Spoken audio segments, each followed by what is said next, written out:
King Harsha of Kashmir by Nitya Wanchoo.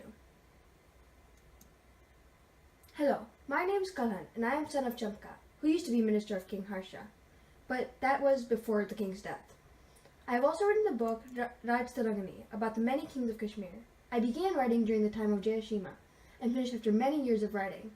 Today I will be reading to you the story of King Harsha of Kashmir, who was born 1059 BC and ruled Kashmir from 1089 to 1111 BC, during the time of the Lohara dynasty. What you should first know is that King Harsha's time as ruler of Kashmir was full of many misdeeds. But it wasn't always that way. King Harsha of Kashmir was an extremely handsome man, who many at the time would even consider to be godlike. He started out as a capable and noble king.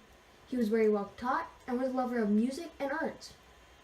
The king even introduced Kashmir to more elaborate dresses and fashion style. He even ended up making his courtiers wear clothes of dresses and fashion style that were of his taste.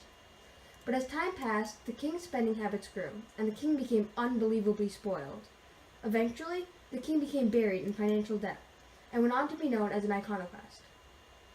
King Harsha raided and destroyed both Hindu and Buddhist temples for himself.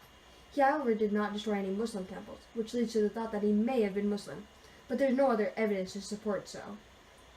He did this to the point that there was only 4 temples that were spared of his wrath, 2 of which were Buddhist temples and 2 of which were Hindu temples. He used the wealth inside of the temples to pay for himself.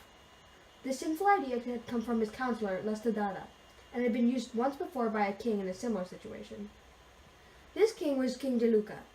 Anyway, Lastadada had even convinced the king to appoint a special official named Udairaj as Devapatnayak, or destroyer of God. And this one position, over time, became work for an entire office of people, and after even more time, King Harsha was said to have gone insane. But although he was said to have gone insane, in my, Kalhana's book, Raj Tarangani, you will learn that he was also a clever man. He raised up his son Bodeva, known as Vupya, as to be a weak and spiritless man, in fear that if he raised his son to be strong, his son would rebel against him, as he had done with his own father. But in the end, there came a day which we all go through at one point or another. King Harsha of Kashmir died. He was killed when Ukala attacked Kashmir from the west side, and Susla attacked from the east. The king hopelessly resisted, and was murdered in the end. Well, that's all for today. Later!